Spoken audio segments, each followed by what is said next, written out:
Amy Ellis. This is Rob Ely over here, and today we're going to talk about some of the work we're doing in our NSF-funded project about playful math.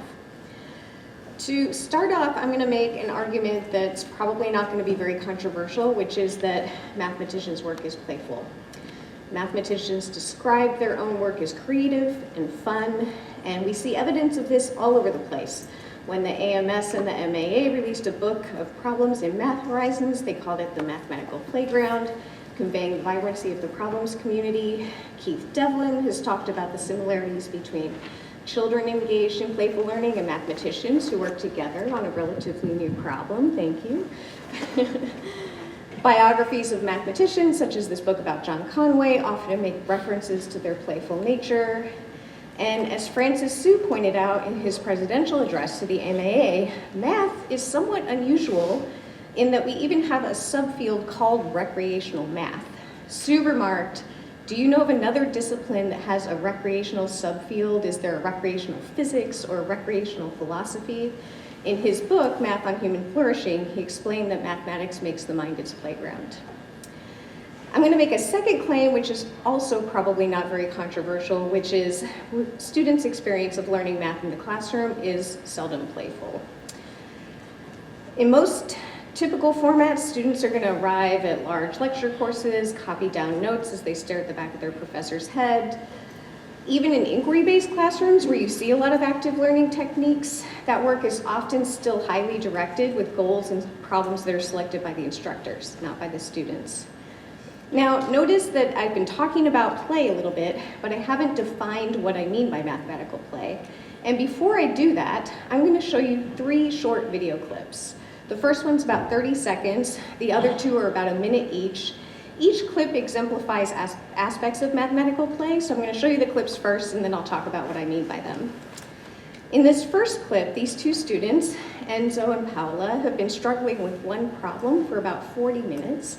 And they reach a moment of epiphany. Is there anything to close either door? Let's line values. Is it maybe whatever the x value is, that's what the y value changes by? I don't know. Oh, that's -3, and then you go. You just got it. You just got it. Okay. You got it. You got it. Okay, I was traveling to like some Other numbers, like try -2 and 4. Okay. Okay. Yay! Okay. Oh my gosh. In this second clip, 2 students, Liam and Henry, they're working with a Desmos activity that we made.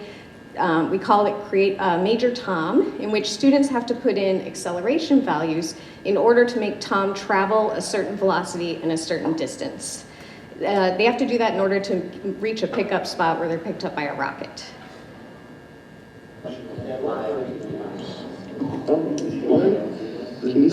You can put functions in? Put the boosts in your table that are never constant. Okay, so we're Yeah, good job. Okay. Yeah, I know what I'm doing. Absolutely doing X factorial. X factorial! That's what I should point at. They're not going to let me have the exclamation point? You bastard. Excellent. At angle 0 for all 10 seconds. So what is X? Is X? The X is time? Okay, so this should... Could you put your angles? Okay. Hey, that was fun. Yeah. Okay, and in our final clip, we have 4 graduate students. They were playing a game called Function Taboo, in which the gentleman on the right, his name was John, was trying to get the other students to guess his secret function. And also the center. What? No, wait, trunking? What? Wait, trunking down. No, because if you chop a tree down, that's not a roof. If you chop a tree down, it's a spell move. Oh, wait. It looks like this. Oh, I was imagining the cross section. Oh, okay. I'm wrong. Sorry. What function do you get when you chop down a tree? What does that mean? Yeah, I was just thinking about The answer. Oh my god, a log! I mean, I think all three answers of stumpy function, function, and log function are all viable. Standard of that chopped down tree. Standard form of a chopped down tree. Y equals natural log of x? Close. Okay, but yes. What does that graph look like? Y equals natural log of x. Oh, Lord. Well, each of the x looks like this, It's so not. natural log of x looks like that. It's not natural. Really, this whole talk was just an excuse to show those 3 clips. Okay, so we think of mathematical play as having 4 characteristics. The first is self-selection of goals. So for instance, we saw that when Liam and Henry were like, what? We can put in functions? We're absolutely doing X factorial. A related characteristic is agency and exploration. We saw that with John's unusual choice for how to communicate his chosen function. The third characteristic is immersion and investment, and you could see that with Enzo and Paola's level of investment with the outcome of their problem solving revealed through that joy and excitement that they experienced when they had their epiphany. And the final characteristic is enjoyment or pleasure, and we saw that in all of the clips, from Enzo and Paola's excitement to Henry and Liam's pleasure in watching Major Tom shoot off the screen to the students' laughter as they began to make sense of John's hint. So this special session is about compassion as a mathematical practice, and when I saw that, I kind of wondered, what do they mean by compassion?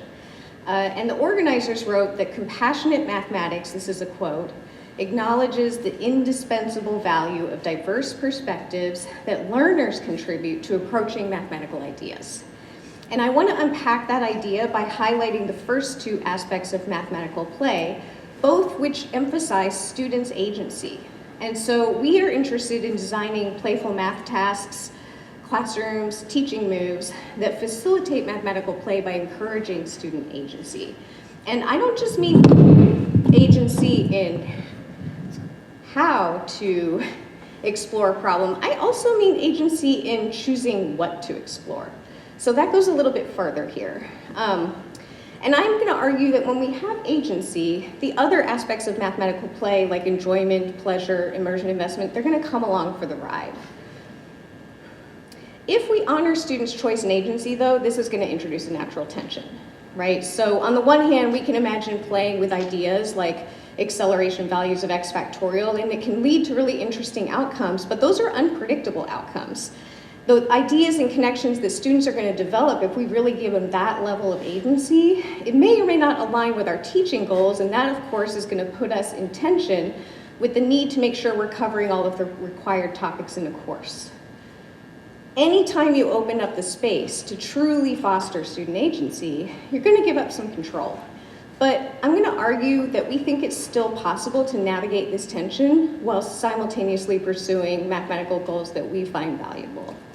And a shift in how we do that is something that I think embodies compassion as a mathematical practice. And it also gives students opportunities to engage in exactly the kind of learning-focused play that we want to see them develop as a productive disposition. Okay, so we've developed a set of task design principles for playful math tasks. It puts student agency front and center by having students design activities themselves. And I'm going to show 2 examples of this. In the first example, the 2 students from that clip you saw, Stephen and John, they are posing a problem in a world called Tropical Algebra, which leads to new insights about the role of additive and multiplicative inverses. And in the second example, Edward and Blue are developing an acceleration velocity position problem to challenge their instructor, Rob. So to return to Stephen and John, I'm going to pull up a Desmos activity that we made called Tropical Algebra Balances. Tropical algebra is not our term. It was a term coined by a couple of French mathematicians in the last century. How many of you have heard of tropical algebra? Some of you. So those of you who know what I'm talking about, just keep in mind that not everybody will. This is an example of the tropical algebra balances. in which basically there are two binary operators, only two. One is called circle dot, and one is called circle plus. I apologize, okay. You can imagine this as an equation in which the left side of the equation is x circle dot 2, and the right side of the equation is 3. And you have to find a value for x that balances the equation. Would anybody like to suggest a possible value for x?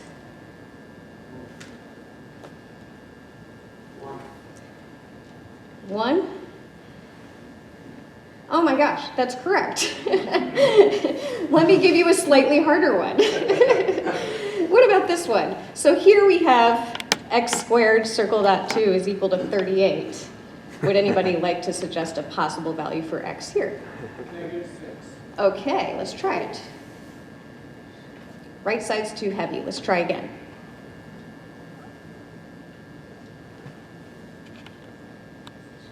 +6. Okay, let's try it. Right side's still too heavy. Anyone want to try a third value? 38. Say that again. 38. Oh, 38? Oh, left side's too heavy. Yep, go. 18. 18. Okay, let's try that. How'd you get 18? What's your hypothesis? Well, we need to think what the square is with respect to, like what operation.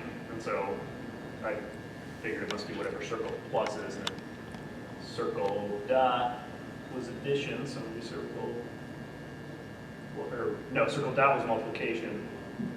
I don't know. Yeah, now I'm confused. You confused yourself, but you actually made a true statement. Right, Circle dot. square is addition. Yes, circle Right. dot is addition. Okay. And in the interest of time, sadly, I'm not going to have you go through the whole thing, but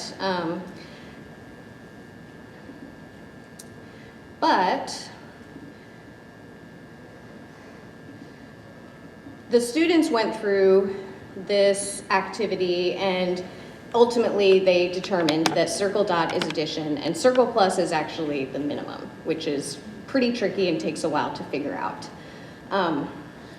And so what we did was once they figured out what was going on in the world of tropical algebra, we asked the students to create a task for one another, to create an equation for the other group to solve. And notice that this is a lot more open than your standard problem posing activity, because Stephen and John here had the leeway to do anything they wanted as long as it existed within the world of tropical algebra, which was a world they were first learning. Now, a little bit about Stephen and John. Stephen was an advanced student in mathematics. He had actually passed his quals in math, and he had been a math instructor, a Calc 3 instructor for 8 years. John was a middle school teacher. He had not even majored in math, so they came to the table with very different mathematical backgrounds, but they worked really well together and they both felt comfortable in the environment. And right off the bat, John brings up the possibility of making an equation with square root. And Stephen says, well, we don't have that operation, right? And John says, but this means x plus x, right? And he writes x squared equals x plus x, because x squared is x circle dot x, which is x plus x. And Steve says, yeah, that's right. And John says, well, then what does this mean? And he writes x to the 1/2. And Stephen says, yeah, we can't define it. And John says, okay. And Stephen says, wait, is that true actually? And then he pauses and he thinks for 45 seconds. And then he realizes we can define it. What does that mean in the regular world? This is actually an interesting idea. And John said it's a fractional exponent, which means this. And he writes x to the 1/2 equals the square root of x. And Stephen says, okay, well, what does square root mean? And John says, what value, what is? And Stephen says, let's take an example. John says, well, what value times itself is x? And Stephen says, well, maybe we can use the square root. We can define this a similar way. That's good thinking, wow. And he writes, as an example for John, the square root of 6 in tropical algebra equals a, which in this case means a circle dot a equals 6, and so therefore what must a equal? And Stephen says, what does this mean? And John says, I don't know. And Stephen says, well, what's tropical multiplication? And John silently writes a plus a. And then Stephen says, right, so what's a? And John says 3. And Stephen says, yeah, there you go. So we can actually do square root of x. What it means is, and he writes the square root of x is equal in the tropical world to 1/2 x. And he says, so it's in some ways it's the same thing, same principle. So x squared in the regular world, 2x, you can think of it as just the 2 comes down. And John says 2 times x, and Stephen says, yep, I think we can throw it into the puzzle and that'll confuse them. And John laughs. Ultimately, the problem that John and Stephen posed for the other pair was this one, which is actually pretty interesting because working with zero in tropical algebra is more interesting than in our world. And the other students solved it and came up with this solution. But moreover, in solving the problem together, all of the students had to think about what 1/2 means in tropical algebra and how 1/2 is a fraction is not the same as 1 divided by 2. So this led to them figuring out more things. They realized they could not define subtraction as there's no real number that has an additive inverse. So this led them to think about how tropical algebra, it has a multiplicative identity, but there's no non-infinite additive identity, so the students ultimately realized that tropical algebra is a semi-ring. So I want to just make a note about Stephen and John. They had the agency to pursue John's idea, which was to make a problem that incorporated this thing that they never thought about, square root. And I'd argue that both students employed compassion as a practice in their interaction. Each student took the other's ideas as legitimate and worthy of exploration, and they were united in their idea to make something novel and challenging for their peers. And now I'm going to hand it over to Rob to talk about our second example.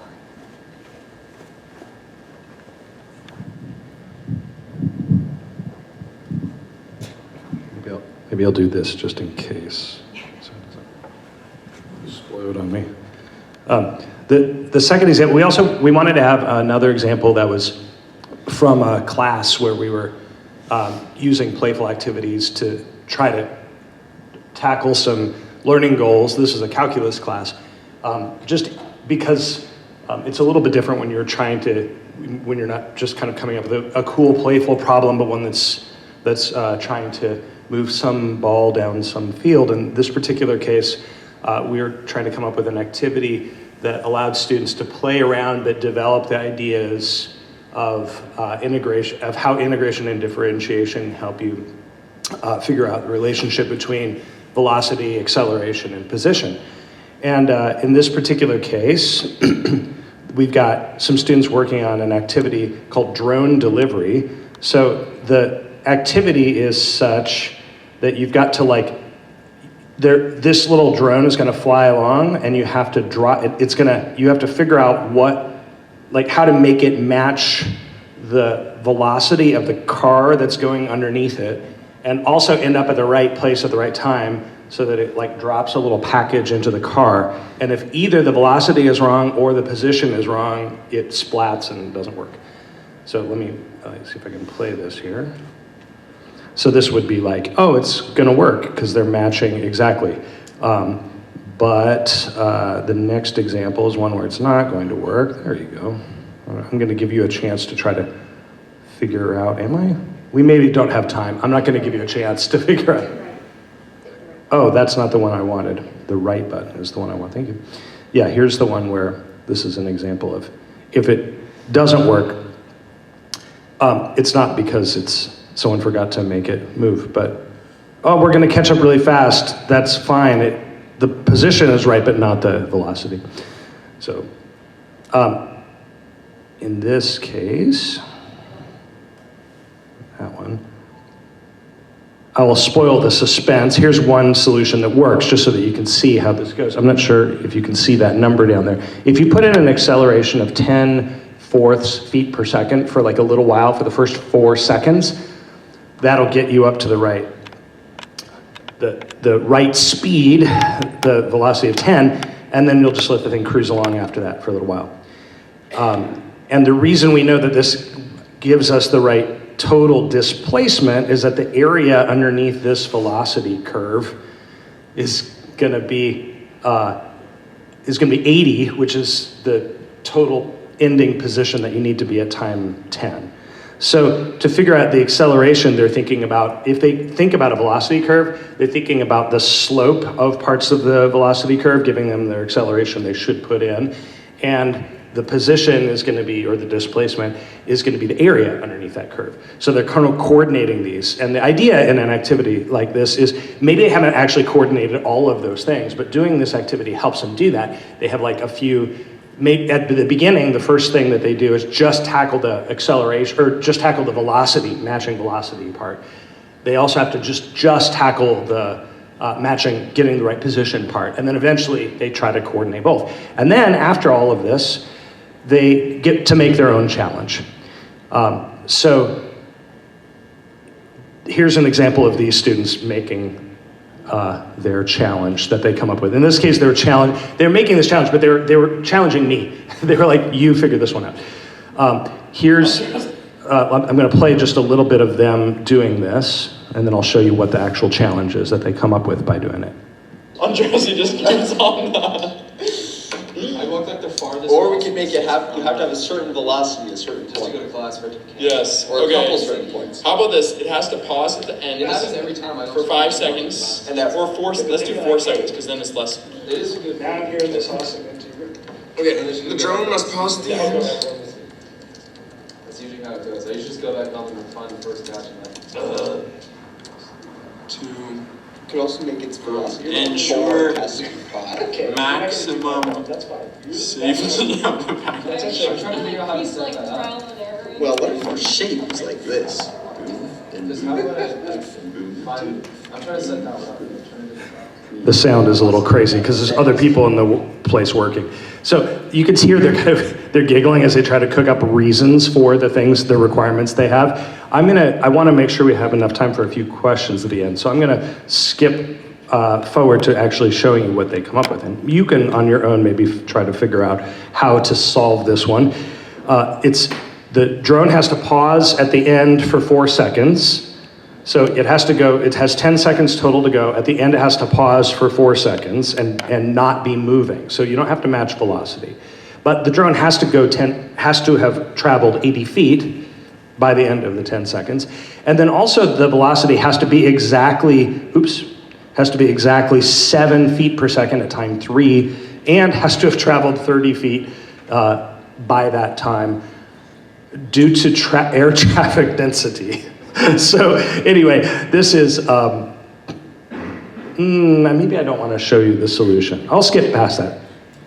So you can maybe try to figure out a solution to that, and you may end up not paying attention to me while we do it. So we'll come back to this question about the relationship between agency and control. This has a much more specific kind of thing we're trying to tackle in the classroom to get them to learn this particular kind of set of concepts and how they relate to each other. So the activity is a little bit more constrained. I mean, they can make up whatever challenge they want, but it's not quite as much agency as you have in the tropical algebra case, where they're cooking up, like in the tropical algebra case, where they made up equations to challenge each other.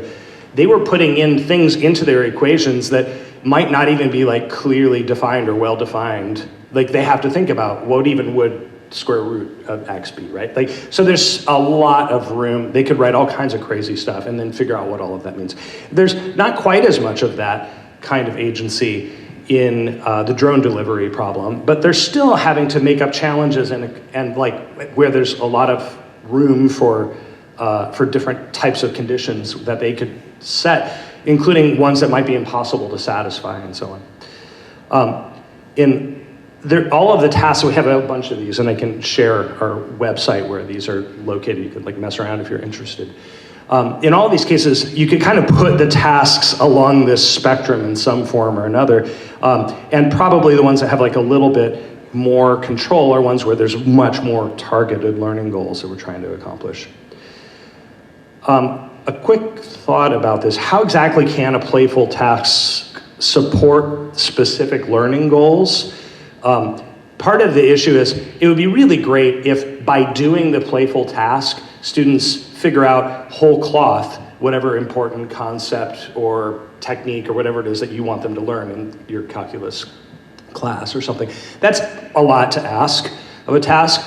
Sometimes that you get parts of it, right? They might be able to develop a generalizable strategy or lemma by working on something, by playing around with something. Like, oh, they figure out this technique, and then you help them, or maybe they can generalize it on their own, but you might help them as an instructor. Sometimes just doing the task reveals some affordances of a particular representation. Or sometimes you give them a representation and they use it on a task and they see those affordances. Like if maybe they didn't come up with the idea of using a velocity graph. That's suggested to them in this activity. That's a really useful representation in this case.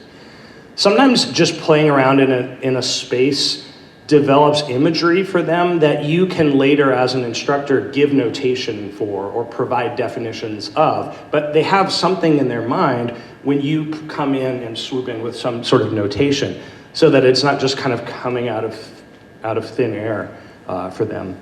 And sometimes just playing around just creates an intellectual need where they're thinking about or puzzled by some phenomenon, or they're anticipating one kind of thing and they experience a different thing and they're like, why in the world does that happen?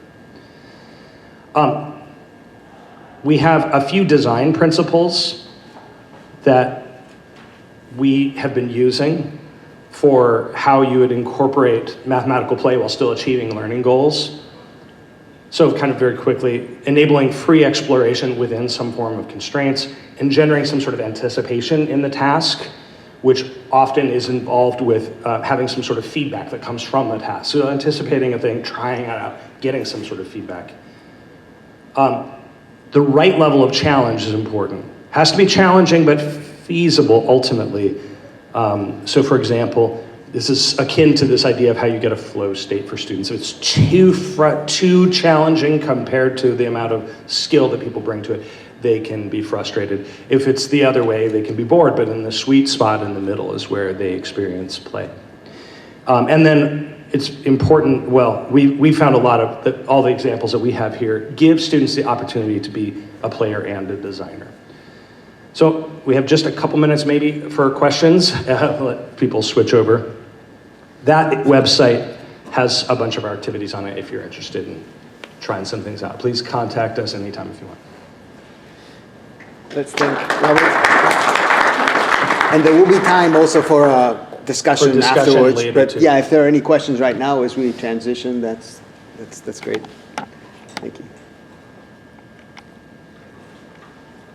Yes. Which interactive software or website do you use to create the activities? Like, for example, the ones in Tropical Algebra? Most of these have been done through Desmos, which is now called Amplify. Amplify? Yeah, we tried a couple through GeoGebra, but it's a little bit clunkier. Yeah, I like GeoGebra a lot, but it was a little, some things are harder to do in that.